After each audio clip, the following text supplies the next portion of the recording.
Hi, everybody. This is Tom Moran with the All Hazards Consortium, and we want to welcome you to another session as part of the Storm School Initiative.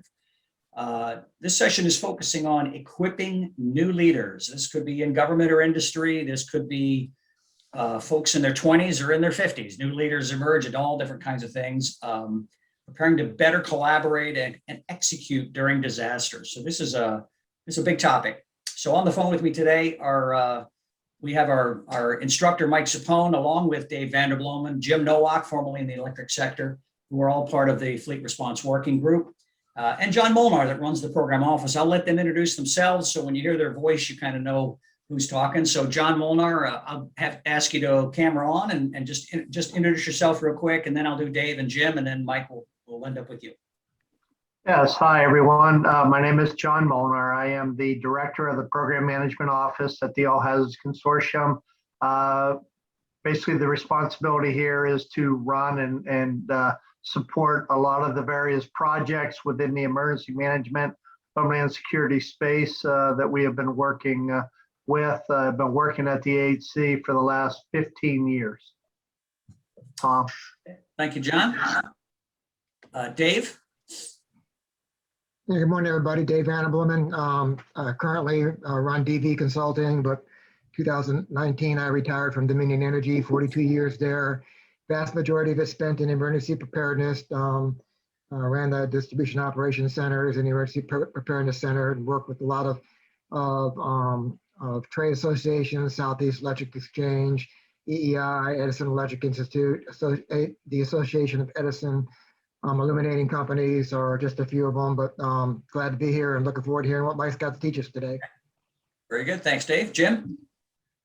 Yes, hello, everyone. My name is Jim Nowak. I presently work for Arcos in their customer success organization. Like Dave, I spent 37 years, not the total length that he did, but with a utility. And during that time, I had very similar responsibilities over emergency management with the national organizations like Dave has. And looking forward for a great presentation from Mike, and I'll turn it back over to Tom. Thank you. Great. Thank you, Jim. Mike Sapone. So Mike is currently the chair of the Fleet Response Working Group and has a long history in the electric sector. Mike, why don't you take a minute or so and just introduce yourself, a little bit of your background, and then we can jump into our topic for today. Sure. Thanks, Tom, and thanks everyone else. Obviously, we have an extremely experienced and talented group here with us today, which makes people like me feel pretty good, and it should do the same for you. Mike Sapone, I've been in this industry for about 35 years, all of it dealing with emergency preparedness and response, and just about all walks of life when it comes to the electric utility industry. Like Jim and Dave, I do have an extensive background with mutual aid and the various trade organization groups that collectively combine their talents and skills and work to collaborate and coordinate during events to provide each other with the correct type and amount of help that we all need from time to time when it comes to, again, emergency preparedness and response. I'm currently the Vice President of Sales and Marketing for Tempest Energy based out of New Orleans, Louisiana. And I also have a small consulting business that I started that keeps me a little busy, but certainly the other things that I'm involved in take up the majority of my time. Looking forward to working with everyone today in what I'm hoping is a real interactive session so that everyone can teach and everyone can learn. Because there really is no true step-by-step process for new leaders. It is a learn as you go, but you can read all the books, you can read all the periodicals, you can talk to all the people you want. At some point, you're going to have to develop your own style and figure out what works for you and how to mold your team into a high-performing unit. When it comes to execution, well, preparedness and execution. Just a couple of administrative things before we jump in. This is going to be a fairly casual discussion-based training. Over time, we are going to add quizzes and worksheets and things, files that will enrich the course, right? So we'll be interjecting and providing comment. And so I just wanted to, if you're looking for something formal and professionally produced, this isn't it. This will be filled with content that you probably can only learn from making those mistakes or learning from someone else so you don't have to make the mistake, right? So we've had a lot of fun doing these courses. And what I'm pleased about for you taking this course is you're going to learn from men that have been at this a long time. Some principles never change. Technology will change, approaches, culture, media, how we communicate, all that stuff changes with time. But the principles that underlie the why they do things, why it's done a certain way, never change, right? And we'll get into all that down the road a little bit. Mike, can you do me a favor, just tip your camera a little bit forward down? It's kind of cutting off your, there we go, perfect. How's that, a little better? Better, yeah. Okay. So equipping new leaders, preparing for better collaborate and execute during disasters. Mike, why this topic, right? What happened in your background that said, crap, I don't want someone else to go through this, right? Why this topic? Why was this important to you? If you speak to anyone that has had the opportunity to work with me, directly for me, or has been part of my team, these individuals will tell you something that Mike is always impressing upon us is that I do not want them to have to learn the way that I did. Okay. And the reason I say that is because over 35 years of being kind of thrust into various positions, both before, during, and after emergencies, I don't want new leaders to go through the baptism by fire kind of experiences that I had. They weren't all like that. But when you sum it up towards the end of your career, like I did, the first part of your career, like I did, you want to be able to have that next generation better prepared to assume leadership roles and be able to kind of hit the ground running instead of, well, Mike's gone, what do we do now? So it's those types of experiences and it's those types of topics that I'm hoping we can all cover as we go through this lesson, if you want to call it a lesson. The days of, well, let's toss them, and I mean this. Let's toss him in the deep end of the pool and let's see how he does. I no longer want people to learn that way. Not if there's an opportunity for them to gain some knowledge up front, whether they've accepted a new position, whether they're being considered for a new position, or whether they're just thinking about, is this something I want to do? Do I want to lead people? Do I want to lead teams?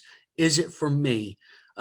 If you're not prepared, your experiences will probably not exemplify the leadership capabilities that you have because they are filled with challenges and failures.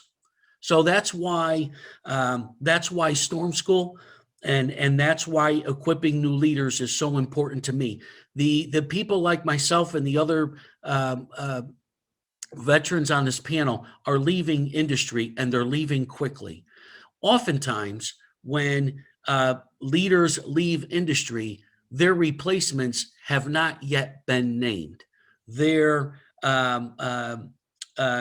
probably isn't enough transition time for those individuals to pass everything along to the up and coming people who may be considered for that position. So what happens? The veteran leader leaves, the new leader is not named. The duties of that leader are divvied up to the extent that they're all known, are divvied up, and people tend to struggle out of the gate, and performance is adversely affected because there wasn't enough time to gain all of the necessary knowledge from the veteran leader that's leaving. Now, there's another part to that.